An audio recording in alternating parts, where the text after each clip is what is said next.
Study materials में आपका स्वागत है। अगर आप इस चैनल पे नए हैं तो प्लीज़ सब्सक्राइब कर दीजिए। आज हम लोग जानेंगे कि जो विभिन्न तरह का परीक्षाएं जो होता है सब्जेक्टिव, जैसे 10th का हो गया, 11th का हो गया, 12 का हो गया, या फिर बीए, बीएससी, एमएससी वगैरह का हो गया, तो उसमें जो टॉपर्स होते हैं अर्थात अच्छे नंबर जो बच्चे लाते हैं वो क्या टेक्निक अपनाते हैं, क्या कला अपनाते हैं, वह हम लोग जानेंगे। किस कारण से उसको क्या है हमसे अधिक नंबर आता है। कुछ तो टेक्निक जरूर अपनाता होगा, तभी ना उसका अच्छा मार्क्स आता है, किसी को कम मार्क्स आता है। तो आज जो टेक्निक वह अपनाता है टॉपर्स लोग, वह हम लोग जानेंगे क्या अपनाते हैं। अभी क्या है, हम लोगों का जो सीबीएसई या फिर जेक या फिर अन्य बोर्ड जो है हो परीक्षा जो है उनका परीक्षाएं होने वाली है।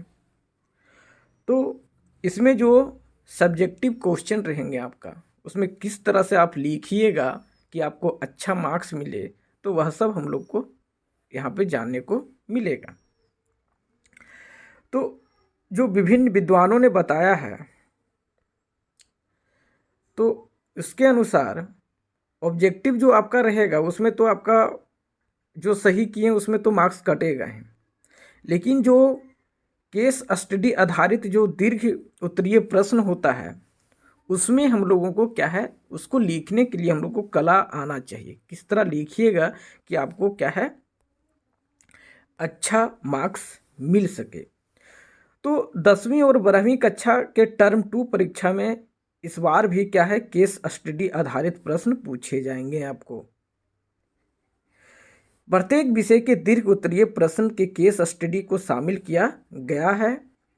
डीपीएस के वरीय शिक्षक जो हैं उन्होंने बताए हैं कि विद्यार्थियों को अच्छा मार्क्स लाना है तो उसे उत्तर लिखने का कला सीखनी होगी। केस स्टडी आधारित प्रश्नों का हल कर विद्यार्थी 5 में से 5 अंक हासिल कर सकते हैं। जो 5 अंक का होता है उसमें से हम लोगों को अधिकतर क्या है 5 में से 2, 3 इस तरह का मिलता है। अगर आप यहाँ पे जो दिया गया टेक्निक है उसको अपनाते हैं तो आपको 5 में से 5 पूरा हासिल हो सकता है, प्राप्त कर सकते हैं।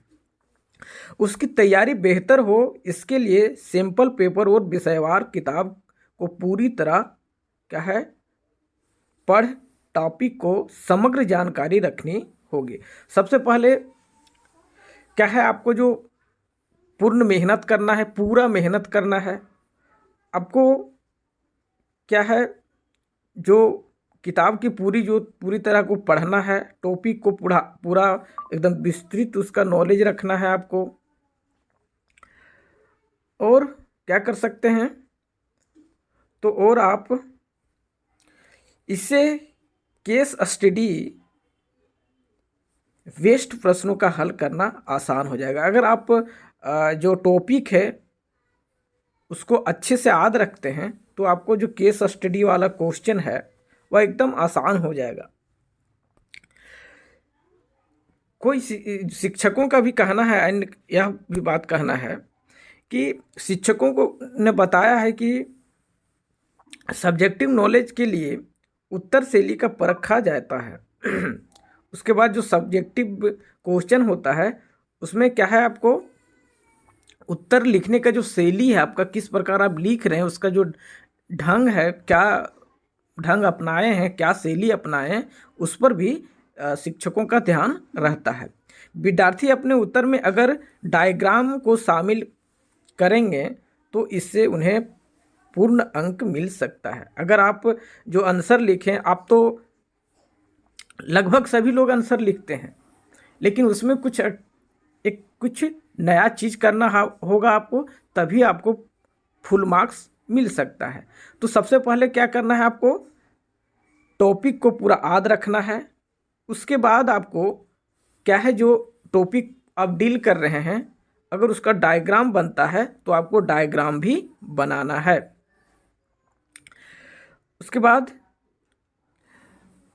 वहीं अगर 12वीं आर्ष संकाय के शिक्षकों का विद्यार्थियों का उत्तर लिखने के लिए शब्द सीमा का भी ध्यान रखना होगा। अगर आप आर्ष संकाय के हैं तो आपको क्या है, शब्द सीमा जो है उस पर विशेष ध्यान रखना होगा। शिक्षकों का कहना है कि प्रश्नों के उत्तर विभिन्न खंड में बांटकर लिख सकते हैं। प्रश्न का मूल बिंदु को हाईलाइट कर सकते हैं। जो विभिन्न तरह के शिक्षक हैं, विद्वान जो हैं, उनका कहना है, जो कॉपी जांचते रहते हैं, उनका कहना है कि अगर आप संकाय के छात्र हैं तो आपको क्या करना होगा, उसको जो आप आंसर लिखते हैं, उत्तर लिखते हैं, उसको विभिन्न पेरा में बांटना है, खंड में बांटना है, और जो मुख्य मुख्य बातें हैं उसको आपको क्या करना है, हाईलाइट करना है, जिससे शिक्षक का नज़र उस पर क्या है, आपका कॉपी देखते ही पड़ जाए।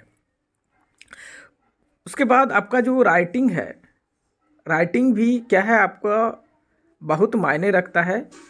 यह जो सब्जेक्टिव एग्ज़ाम होता है उसमें आपका राइटिंग भी एकदम सुंदर होना चाहिए। तो यहाँ पे हम लोगों ने देखा कि हम अपने परीक्षाएं जो होते हैं उसमें कैसे अच्छा मार्क्स पा सकते हैं। तो सबसे पहले हम लोगों को क्या है, अपना जो राइटिंग है वह सुंदर शुद्ध होना चाहिए। फिर आपका टॉपिक का गहरा नॉलेज होना चाहिए, गहरा जानकारी होना चाहिए। उसके बाद आप जो टॉपिक लिखते हैं उसको आप क्या है, डायग्राम के साथ लिखें, डायग्राम बना करके लिखें। उसके बाद डायग्राम के साथ साइंस वाला तो डायग्राम बना सकता है, लेकिन आर्ट्स वाला क्या करेगा, संकाय वाला का क्या करेगा, तो वह अपना आंसर को क्या करेगा, अच्छा नंबर पाने के लिए वह क्या है, अपने आंसर को सबसे पहले जो वह लिखेगा उत्तर, उसको शब्द सीमा को विशेष ध्यान रखना है। उसके बाद शब्द सीमा को ध्यान में रखते हुए फिर क्या करना है, उसको जो आंसर लिखेगा, उत्तर लिखेगा, उसे विभिन्न खंडों में बांट करके लिखना है। ऐसा नहीं कि कहानी जैसा एकदम क्या है चालू कर दें हैं। उनको क्या करना है, तो उनको उत्तर क्या है, खंड करके खंड में बांट करके लिखना है। और जो महत्वपूर्ण पॉइंट है, जो उसको लगेगा कि यहाँ पे टीचर को मन को यहाँ पे क्या है लाना है, तो उसके लिए उसको क्या है, टीचर जो जांच रहा है कॉपी, उसको आप दिखाना चाहते हैं, तो उसके लिए आप जो उसको जो दिखाना चाहते हैं उसको आप हाईलाइट कर सकते हैं। हाईलाइट करने से टीचर का नज़र वहाँ जो दिखाना चाहते हैं उस पर पड़ेगा और इस तरह आपका अच्छा मार्क्स आ सकता है। ओके, धन्यवाद। अगर मेरे द्वारा दिया गया है जानकारी आप लोगों को अच्छा लगा होगा तो प्लीज़ मेरे चैनल को सब्सक्राइब कर दीजिए।